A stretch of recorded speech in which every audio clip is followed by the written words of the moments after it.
Welcome to Flattening the Curve, a podcast to disability advocates. Here, we knock down barriers one story at a time. I'm your host, John Couchy. Let us begin.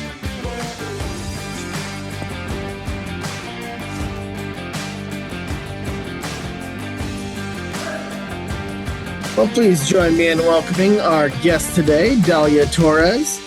Dalia, welcome. Hi, thanks for having me, John.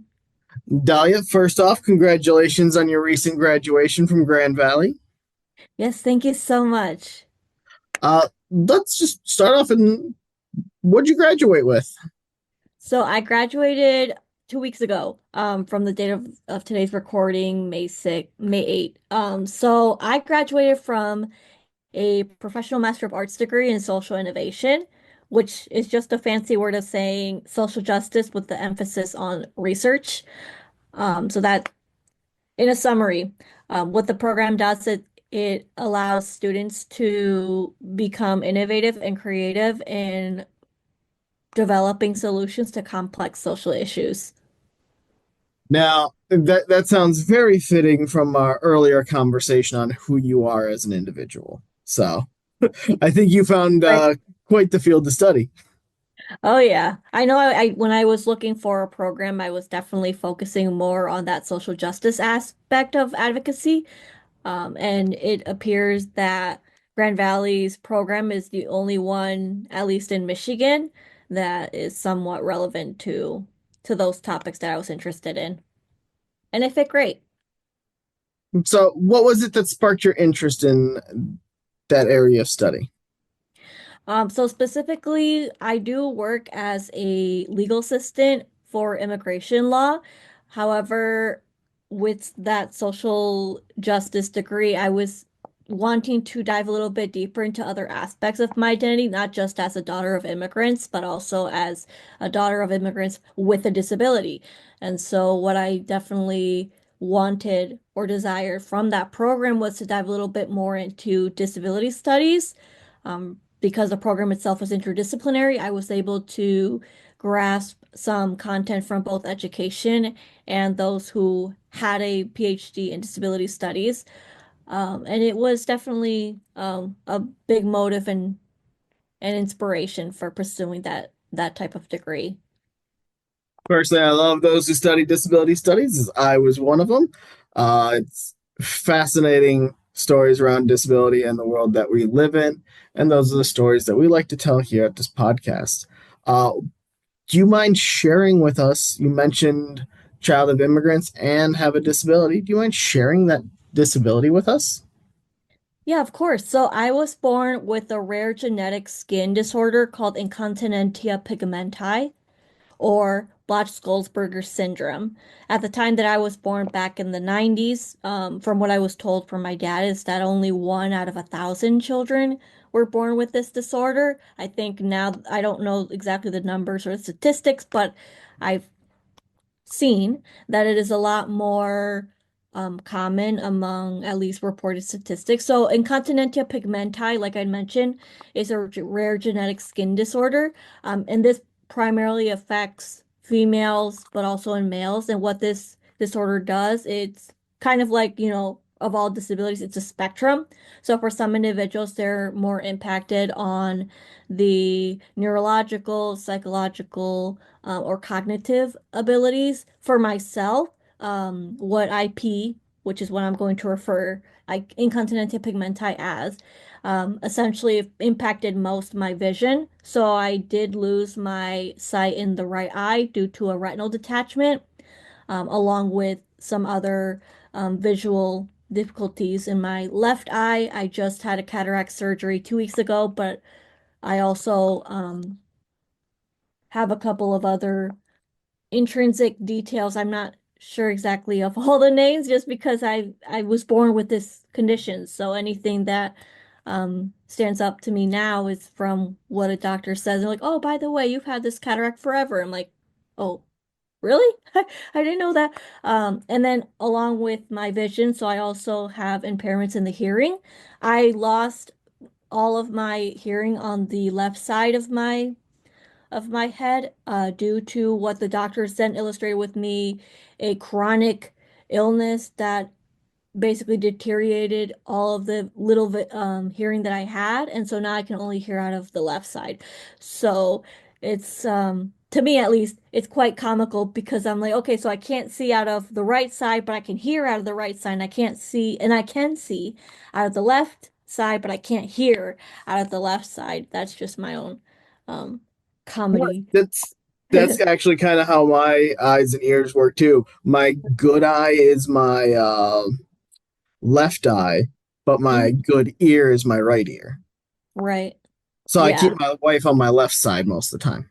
hmm No, definitely. I'm always having to turn my head in conversation, and I don't know if you noticed, but with the other party, they're kind of always a bit confused, like, oh, like, and then they back up too because they think like, I don't know. So it's always Yep, funny to navigate it. yep. You tend to have some different body language Right. and gestures when you're either trying to see and you have limited sight or limited hearing and you're trying to zone in on what you're um, Exactly. observing. Right, exactly.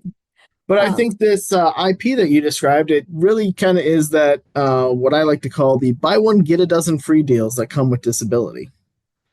Oh yeah, like I mentioned, I don't know exactly on the whole statistics and numerical reports, but I do know, at least for myself, with wanting to find connections and networking, in the sense of finding community with people who have this disorder, it's been a challenge, and that just kind of reinforced the idea, like, oh, well, yeah, my dad was right then, and not that many people are reported to have this disorder.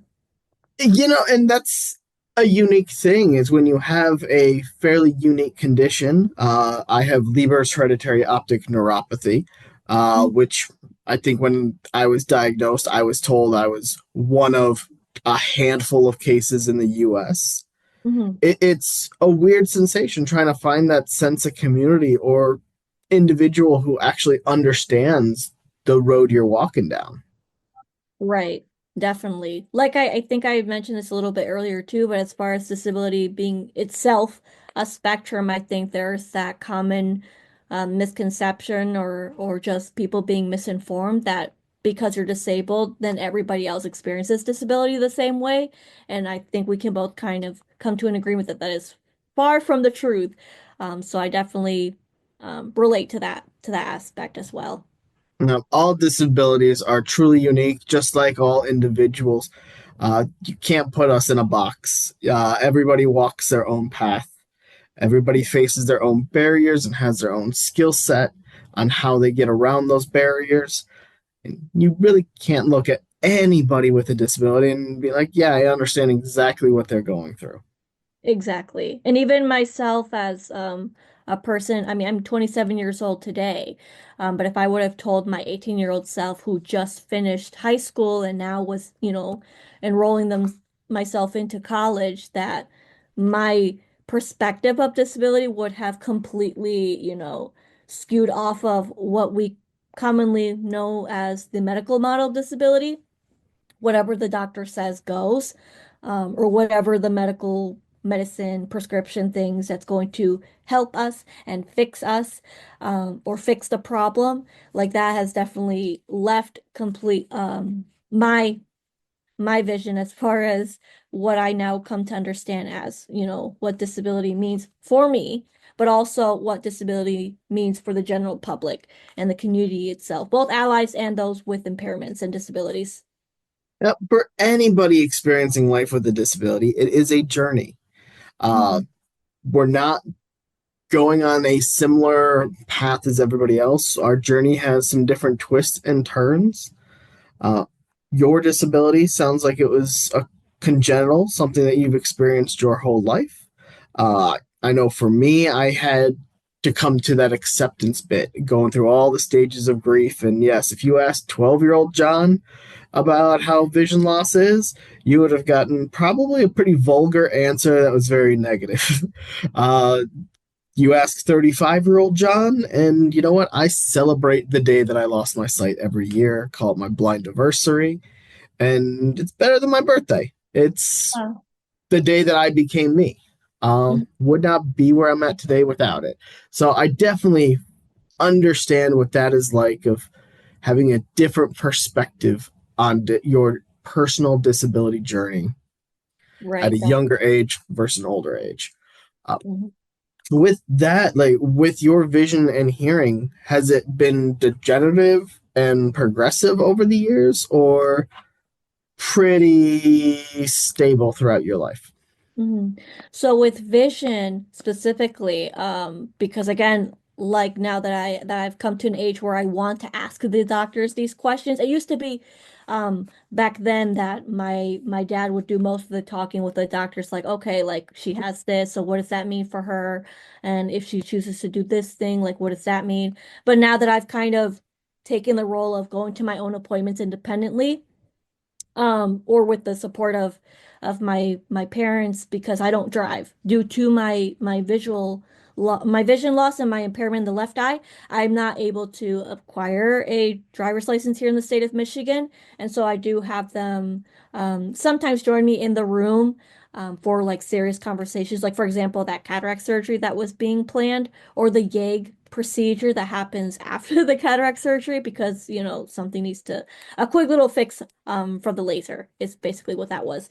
But either way, so now that I've kind of independently taken the role of being more active in my appointments, I'm always asking the doctor like, okay, so you say the cataract, but when did that start? Or the retinal detachment that happened when I was 3, what happened before that? Or what did I see before that?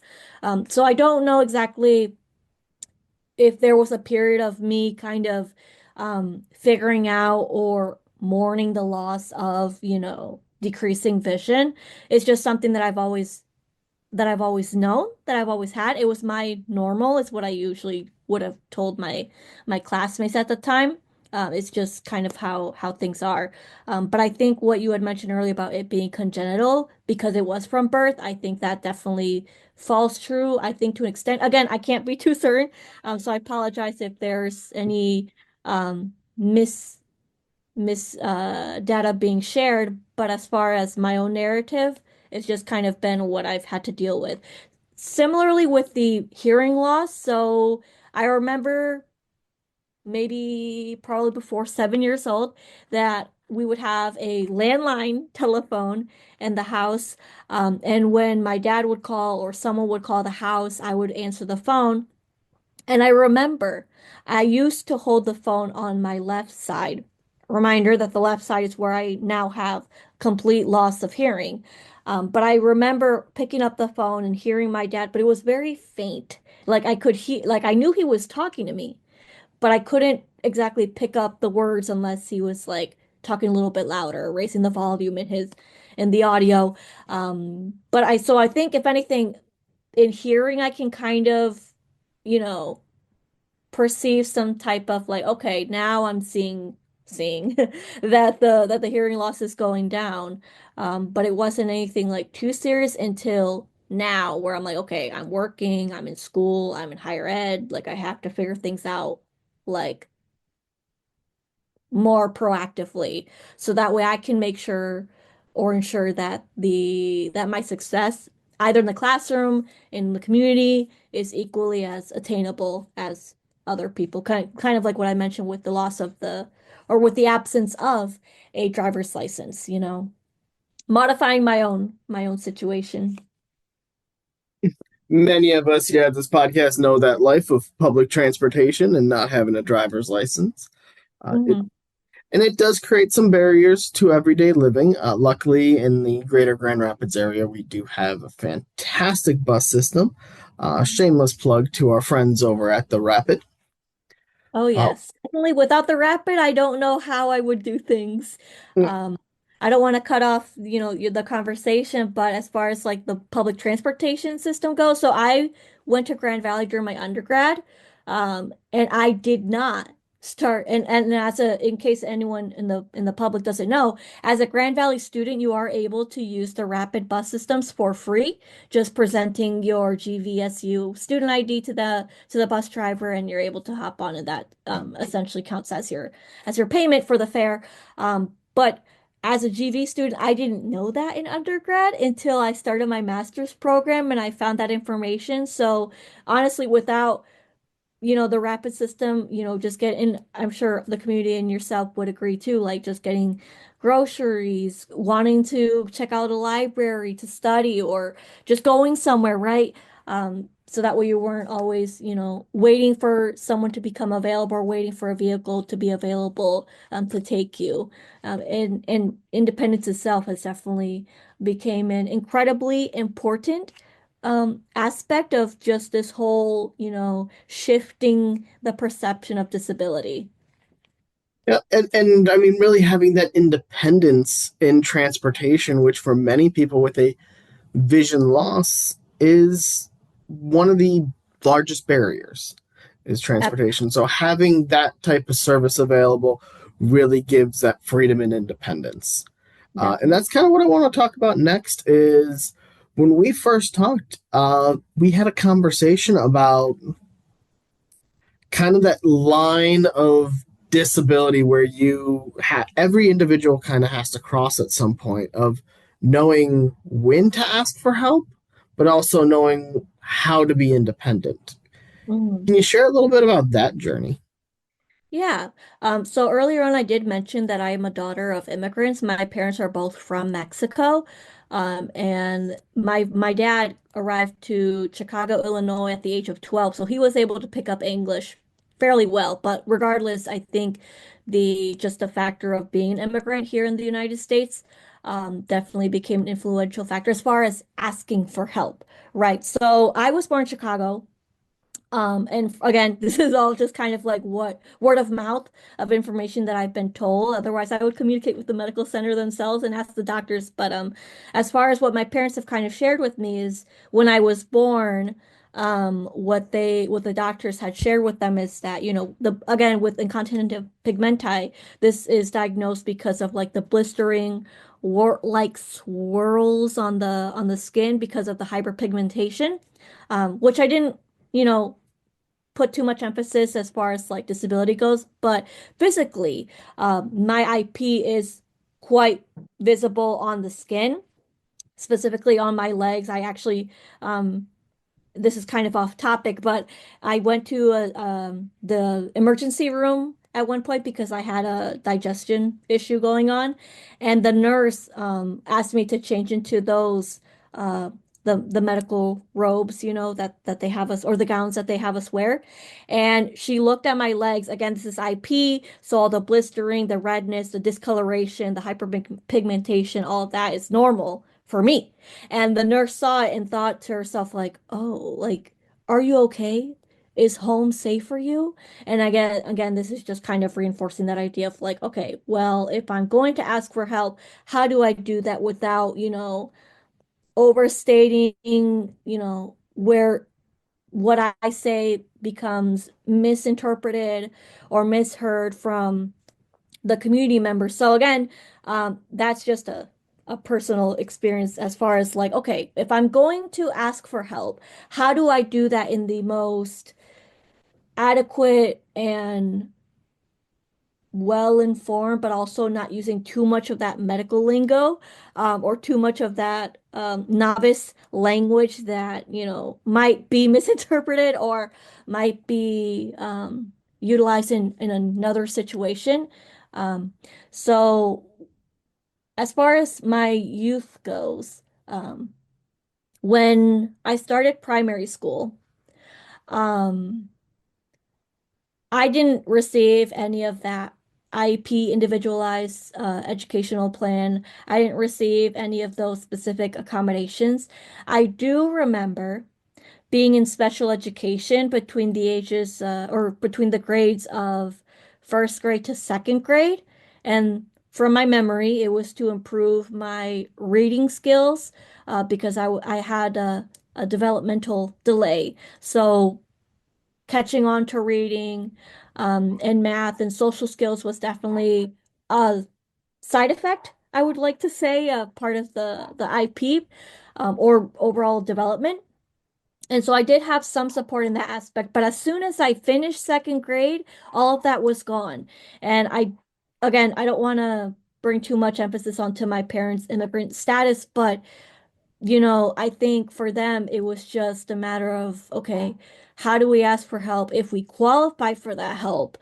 Because as immigrants, do we, can we apply for these types of benefits for her? Or just understanding the language too of IEPs and 502 and all of those specific language within the ADA and the IDEA, all of that just kind of if anything, probably intimidated my parents from wanting to seek more information or wanting to get more involved or wanting or desiring to look for more resources because of their child who has disabilities. For Um, any parent, yeah, that's a confusing road to go down. It's all new information. And right, if you throw in the fact that English is a second language, the chance for confusion is astronomical. And frankly, it doesn't get explained thoroughly enough of what's available, what's out there, how do you qualify. So any level of confusion is perfectly understandable. I definitely. went through that kind of process, and my parents were both born in the US and spoke English their whole lives, and they were confused all the time of what was going on. So it's perfectly understandable when you add in extra barriers that your parents faced as well. Right, definitely. Like kind of what you had mentioned too, I think, or I definitely believe that being a first-time parent is already challenging in itself, trying to find like, okay, how do we become a parent and what tips and tricks and receiving feedback from other parents and like what you had mentioned, the additive of being immigrant parents or not having that English proficiency definitely, I think took a part in impeding, I don't want to say impeding, but maybe being like what you mentioned, being a barrier to obtaining, accessing those resources that could have been beneficial to me for So my development. not having uh, an IEP or those services in school, but yet here you are graduated with a master's degree. I'm assuming you went through the school of hard knocks and tried to figure out your own accommodations, your own ways to work around the barriers that you faced throughout school. Yeah, that's definitely true. When again, in primary school, it was definitely just kind of like, okay, well, Dahlia knows that she can't see. This is, myself and my parents having that conversation, never specifically with the teachers.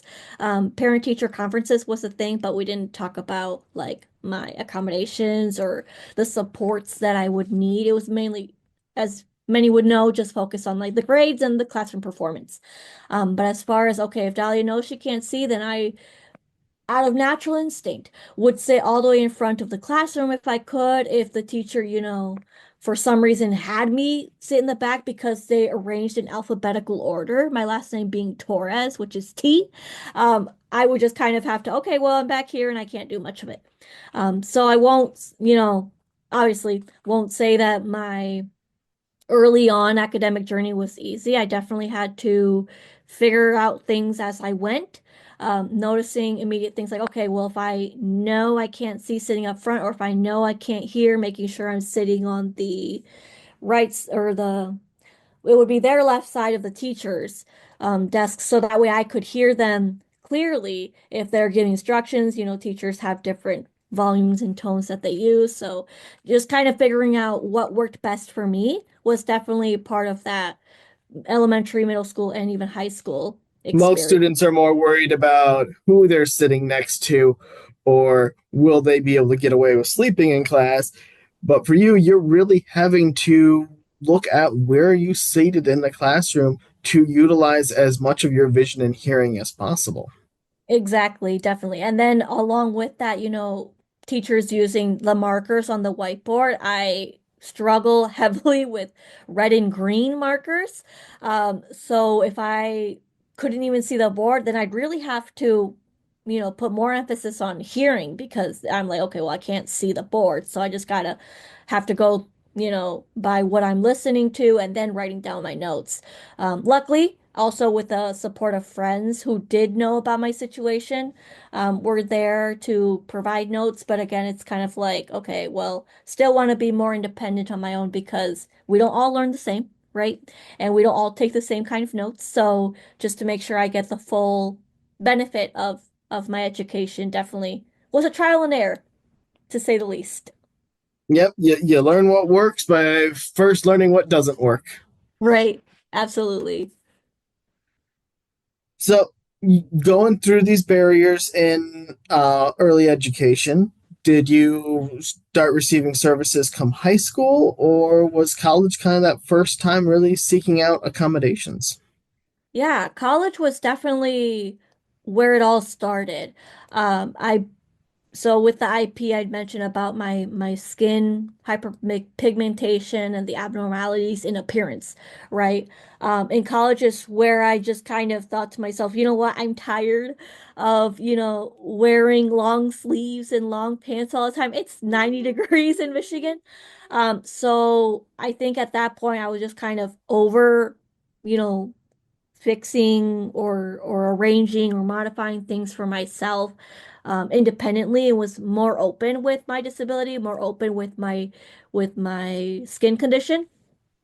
And so I actually bought my first pair of pants, sorry, my first pair of shorts at the age of 19, and then I think that itself kind of took off the rest of the journey. So when I started my undergraduate program at GVSU, my dad and I went to my orientation together, and I immediately connected with the disability supports resources at on campus, wrote my name down, and got my accommodation letter or memorandum, which is what they would refer it to illustrate exactly what supports I would need.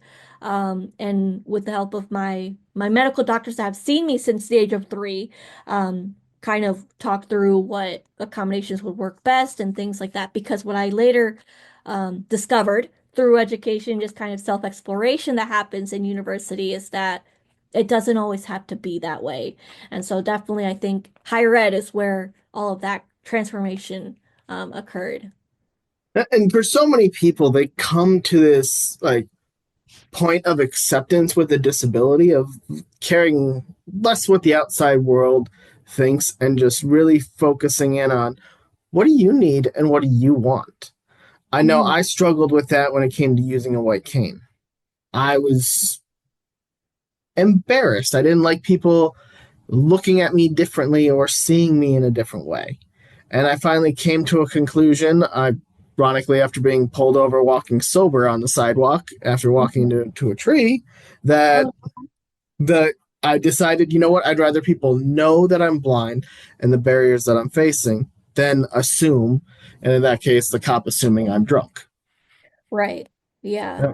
But definitely. it sounds like getting into disability student services at college just kind of happened right away. You kind of had that epiphany moment. And again, I'm going to give a good shout out to our friends over at the Grand Valley State University Disability Student Services. We have a lot of close friends over there here at Disability Advocates. But Mm, going through that process of getting accommodations is a unique process, and talking through it with your doctors had to be very helpful. But I'm sure there was some hurdles that pop up because you kind of got to figure out accommodations ahead of time, and there's you don't always know what you're going to face.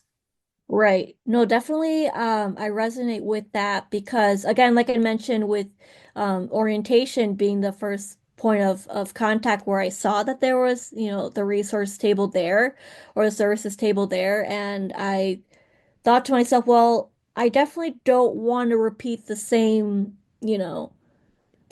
challenges and obstacles that I faced in high school. And I think because the fact that I was paying for my education definitely is why I wanted to take that initiative and be more proactive in the educational experience.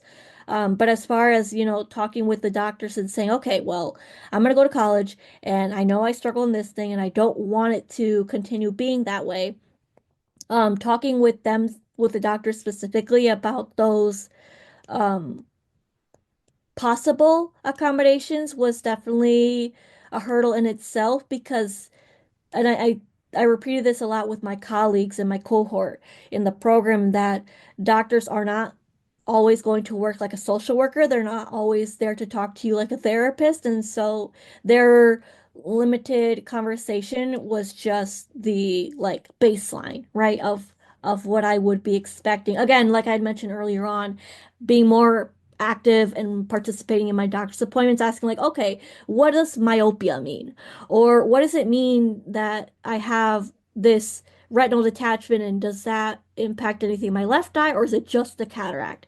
Or if it's not just the cataract, then what does that mean? And so getting like the baseline information of what exactly is going on with my vision so that I can somehow perceive possible accommodations. And then, of And course, they were later on, they were yeah, kind of the best experts that you had though at your disposal because you did not go through working with a teacher consultant for the vision impaired or hearing specialists working on those accommodations before. So you didn't have any real resource in that department except for those medical doctors who are going to give you just the technical diagnoses. right, right, definitely. But like I mentioned, it definitely was more helpful so that way I could develop some sort of perceived plan as far as what I wanted my education to look like.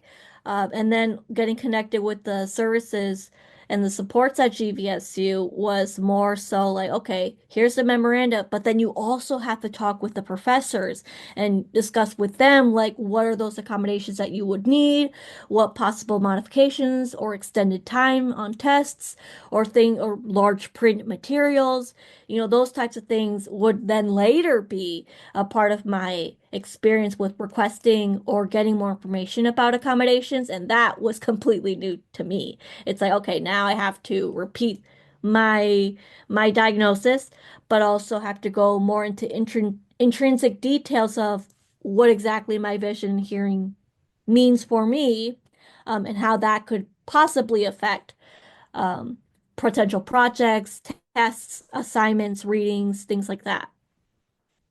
Yeah, so you get really thrown right into I have to advocate for myself constantly. I have to know and understand my barriers, and I have to know what accommodations are really going to help me be successful and be ready to present those and discuss those options with your professors. And then Disability Student Services is kind of there to help make sure those happen and give you the tools that you need, kind of once you get the teacher on board. Mhm.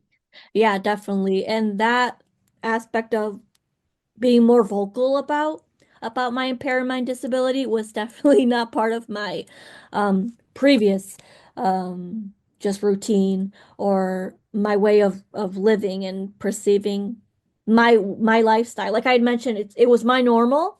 So now having to change, oh well, I can just sit in the front, but it's like, no, Dolly, it doesn't have to be that way. And accepting that it's okay to ask for help was definitely an obstacle in itself for my understanding and ability to just ask for the help and ask to talk to the professors. Again, probably because of growing up with immigrant parents and being a Mexican American in itself has a lot of um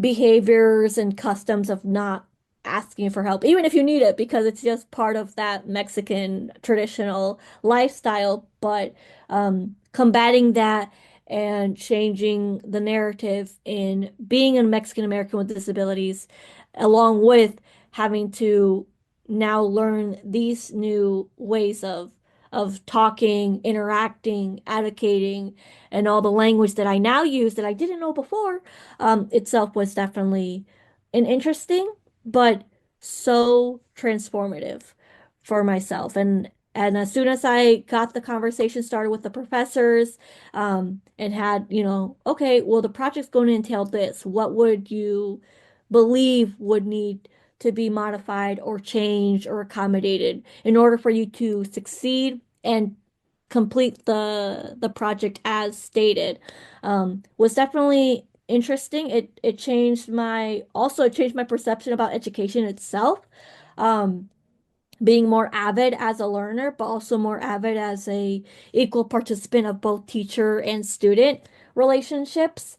It definitely was intrinsic in shifting that understanding as well. And as soon as I got all that taken care of, again, it was more so accepting that help from people. But it was a lot more tranquil and less stressful and straining for myself as a new student in undergrad, I learning like with the word you use college there. life. Yeah, Uh, I like that word you use there, tranquil. Just kind of relief that you no longer have to carry that burden all yourself. You don't have to literally run through walls every time you need to accomplish something, as there's now kind of that doorway, that window to the other side through accommodations to ease that burden. right. Definitely. And that's And, something I had to learn, but it was and it done. sounds like it was pretty successful because Yeah, after getting your undergraduate, you're now graduated with a master's program. exactly. Yep. So honestly, and I don't even know the correct words to just illustrate how amazed it is. Like I had a conversation with my success coach at GVSU, kind of talking like, okay, what are the next steps as far as completing a master's degree? But also, you got a master's degree, and that's a lot of accomplishment that you should be celebrating. And like I said, it's been 2 weeks now, and I still don't know if it's hit me. But just this conversation with you is a reinforcement of just that I was able to, despite, the cultural, social challenges that came with being a disabled student. Now, those skills in advocacy, have you been able to use them outside of higher ed? hmm Definitely. So with higher education, my main project or the thesis focused on disability culture in within higher education, but I've also utilized it even more with the employment sector, with more social settings. So I'm a practicing Catholic, and even among church conversations, I do I pressure the people to think more inclusive or more accessible in their materials or in the ways that they're trying to offer their services. Um, just being more vocal definitely has been a um, outright skill that I enhanced because of my experience with being disabled in higher ed, but also knowing with the social innovation degree, right? Knowing better strategies in approaching those social issues among disability, among immigration, among all the things, but also being more inclusive of people regardless of their social backgrounds. And so, specifically with employment, I talk to HR people among the church community, those who work in human resources, and let them know, hey, so if you're doing federal background checks for potential employees or the onboarding processes, not all of them are going to, you know, be able to successfully complete the fingerprinting process. So myself with IP, I don't have visible fingerprints, and that was an experience I had with a former employer that because of the fingerprint situation, they were not visible, so they were rejected.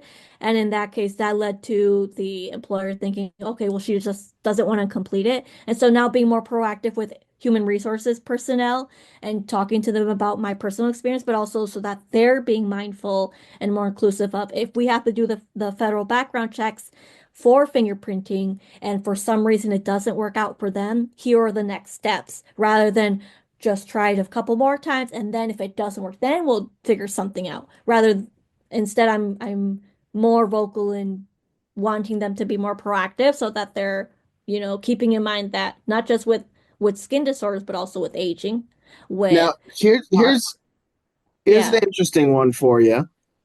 With intersectionality, do you think there were extra barriers with the fact that, because I do find it fascinating the not having fingerprints aspect of IP.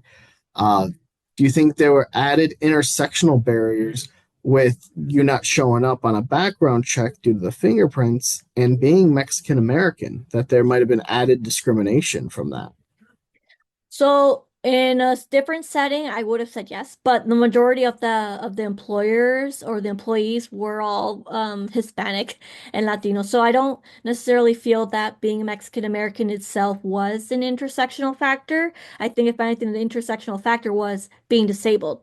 Um, and again, I don't know the statistics of if there was other employees who were also experienced some sort of impairment or disability or other challenges to their onboarding process, but I definitely felt that intersectional or just the mere, absence of being well informed on potential challenges on disability and relevant aspects of social backgrounds to have played a factor to what I experienced personally. And also my conversations with the HR personnel who said, you know what, I'd never thought about that. Yeah, I mean, I would never think of that either. I really appreciate you sharing that. Yeah, no, definitely. I feel if anything, advocacy is better through education and people won't know unless they know, you know? So that's, I feel if anything, I don't want to play the disability person to be the like what it would like the symbol of or having to educate people. I think disability studies, if you would agree, should be something that everyone a field that everyone should become well um informed about because they don't know. I think as most employment opportunities go, they always interact with somebody. And so having that additive of disability being in within their realm of information would help a lot with, de-escalating the I marginalization, the could not exclusion. agree more. When we talk about 27% of our US population has some form of a disability, and disabilities can take so many different shapes and sizes Mhm. that on an everyday basis, individuals are going to interact with people who are different in so many different aspects. So just to have that cultural understanding, I can't tell you how many people I've met that have told me I'm the first person blind that they have ever met. Mhm. And then they proceed to ask me if I know sign language because I'm blind, Mhm. out of just sheer ignorance on what is blindness. Right. And Or I they think, assume I yeah, have no sight whatsoever. right. Even on social media platforms, because I've also now even immersed myself within like social media as a form of advocacy, shifting the narrative of like what exactly blindness or low vision means. And a lot of the commenters don't know their ages, don't know their background, don't know if it's just, you know, taunting, or if they're genuinely curious, perceive that blindness means you see all black.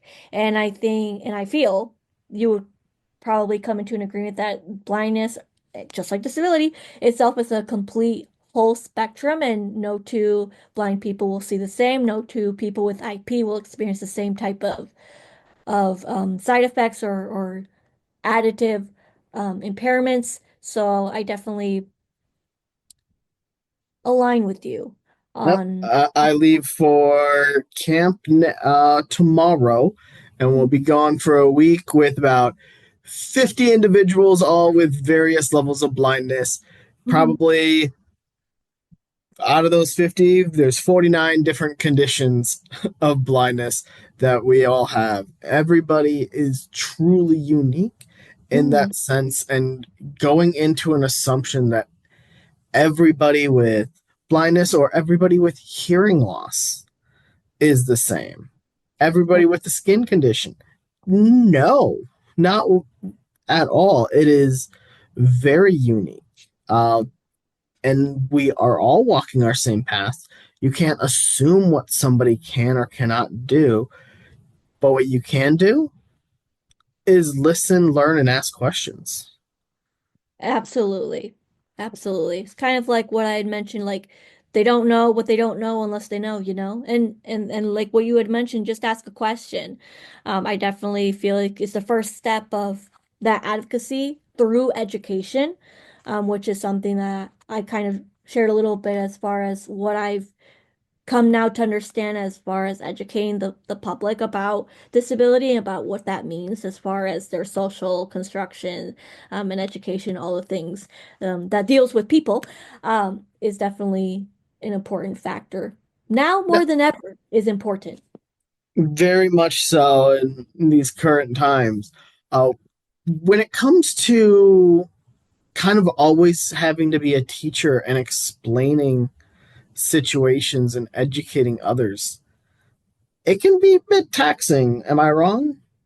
Oh no, yeah, it definitely is exhausting. And even I don't know for yourself or from our listeners, but it's a choose your own battles type of thing. So, do I want to illustrate my disability for them? Do I want to explain to the passengers why I'm sitting all the way up front on the rapid bus system because I can't see? Like, it definitely is one of those things where I have to choose whether or not to engage in that teacher setting or just let things be. And it can be quite tiring, but it also can be quite fulfilling because I think it would be like the standby um reaction where, oh, I won't do it, so someone else will, but you don't know that. And so maybe in some aspects I feel forced to do so, but I also know that if I'm, you know,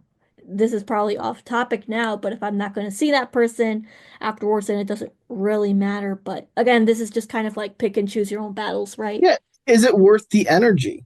Exactly. I mean, that was a big motivating factor for me to start using a white cane because I Hmm. used to run into situations of I look like I can see.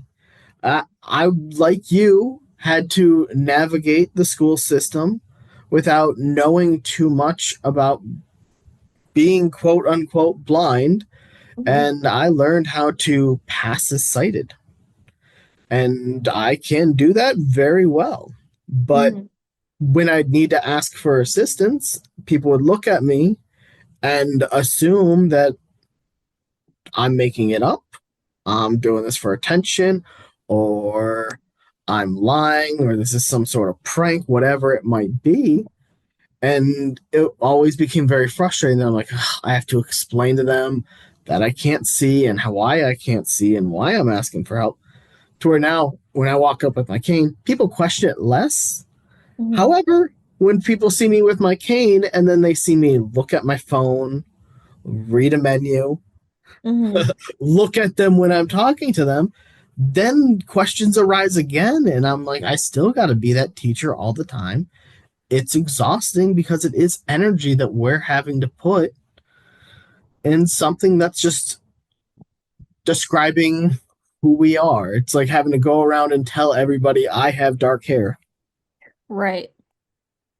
Absolutely. It's definitely tiring, and it's one of those like personal independent decisions. Like, do I feel that all disabled people should be educating and should be teachers to common, transportation riders or people just off the street?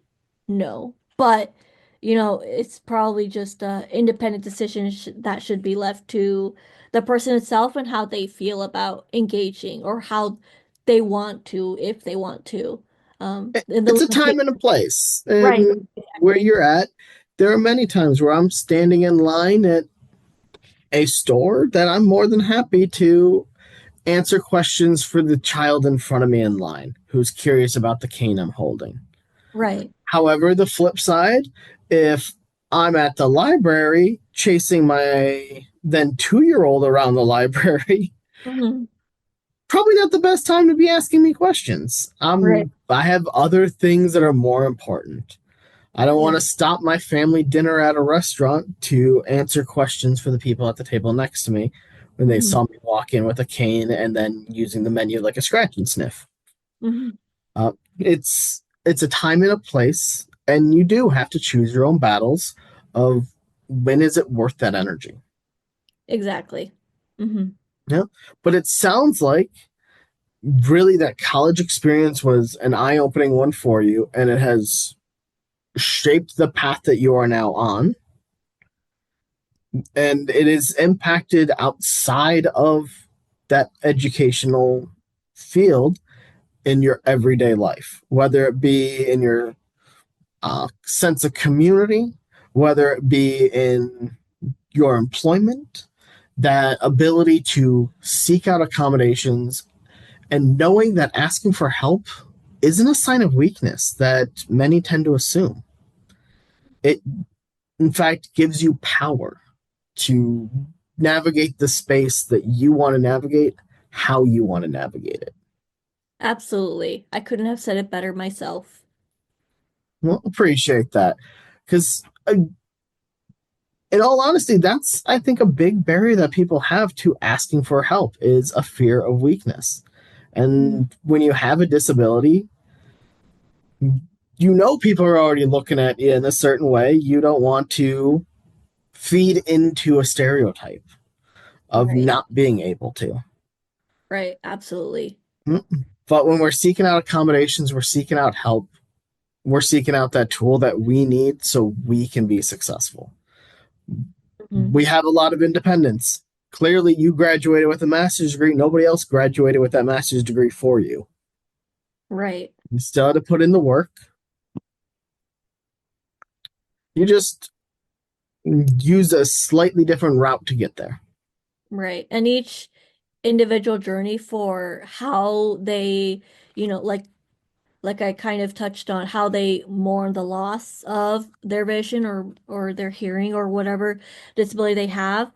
It's an individual journey and there's no right or wrong way of understanding their disability. There's no guidebook that tells us, okay, follow these steps and then you'll achieve that self-acceptance, and find the power, right, as a person, to utilize, what I tell myself is, again, as a practicing Catholic, maybe I was taken away my vision and my hearing, but I was gifted so much. And the journey of kind of utilizing those aspects and highlighting them a bit more. So that way, like what you had mentioned about the little kid staring, I have plenty of children and equally adults that stare at me during the summertime because I'm wearing shorts again, not wanting to wear pants in 90-degree weather, because it's so hot. But I know I'm going to receive stares um, at the line of the grocery stores, or maybe I'm even going to have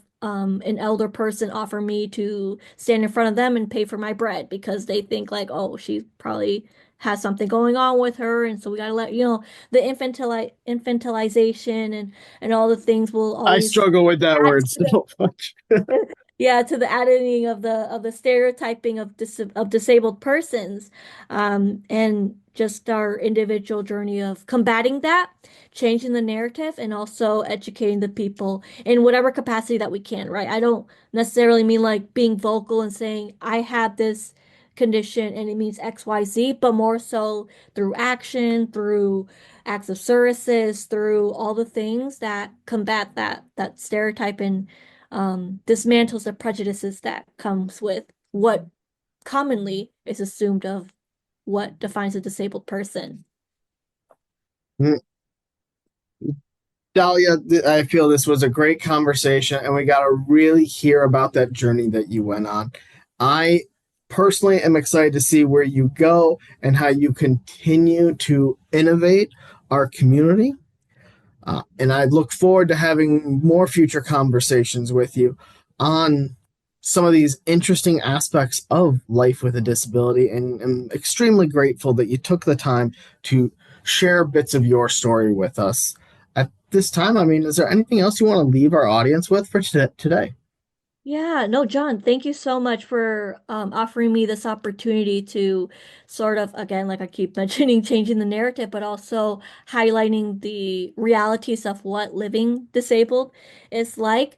I feel that this conversation equally was quite intrinsic. I adored all of the topics that we touched on, and I'm really excited for future settings, even outside of the podcast, of having just conversations about ways of innovating and creating a more inclusive, accessible world that we'll live in. Because regardless whether you're disabled or not, you might be, and so it's really important to have these conversations now, because we don't know what tomorrow may bring. And equally, it's a to bring a more inclusive and accessible world for everyone to enjoy, right? I am Exactly. We excited. have one life to live, whether we're living it with a disability or not. The key is we're living it. Exactly. Exactly. Um, Well, thank you again so much. I'm sure we'll be seeing you again on the podcast. But for now, we're going to say adieu. Dahlia is one incredible individual, and I cannot wait to see what comes next in her future. But speaking of incredible individuals, in our next episode, I will be sitting down with Jeff Light, who runs An Inclusive Futures, a business that can truly help any family caring for another family member with a disability. When it comes to the legal, the financial, and every aspect in between, ensuring that you are set up for success, Jeff is a wealth of knowledge that we'll be sitting down with next week, and I will see you all then.